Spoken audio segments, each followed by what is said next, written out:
രാഖി, നമ്മുടെ ഈ ലാസ്റ്റ് വന്ന ഗോൾഡൻ വിസന്റെ റിക്വയർമെന്റ് എന്തായി? അതിന്റെ ഡോക്യുമെന്റ് വെരിഫിക്കേഷൻ നടന്നുകൊണ്ടിരിക്കുകയാണ്. എന്തൊക്കെയായിരുന്നു അതിന്റെ ക്രൈറ്റീരിയ വരുന്നത്?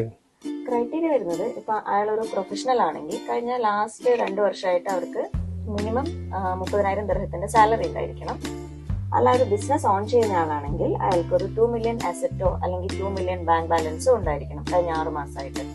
ഓക്കെ, ഇപ്പൊ എല്ലാവരും ഗോൾഡൻ വിസന്റെ പിറകെയാണ്. ഈ ഗോൾഡൻ വിസ എടുത്താലുള്ള ബെനിഫിറ്റ് എന്താണ്?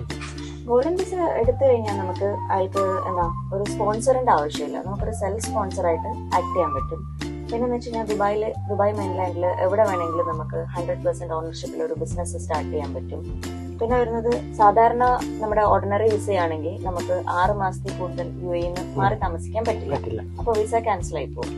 പക്ഷെ ഗോൾഡൻ വിസയാണെങ്കിൽ നമുക്ക് 2 to 3 വർഷം വരെയൊക്കെ UAE മാറി താമസിക്കാം. അപ്പം വിസ ക്യാൻസലേഷൻ സംഭവിക്കുന്നില്ല. പിന്നെ വരുന്നത് ഇപ്പം അതിന്റെ മെയിൻ അഡ്വാൻറ്റേജ് ആയിട്ട് വരുന്നത് നമുക്കിപ്പോൾ ഗോൾഡൻ വിസ എടുക്കുവാണെങ്കിൽ നമ്മുടെ സ്പൗസിനും പിന്നെ കുട്ടികൾക്കും അവരും ഈ വിസയ്ക്ക് എലിജിബിൾ ആയിരിക്കും. ന്യൂ അപ്ഡേഷൻ വന്നിട്ടുണ്ട്.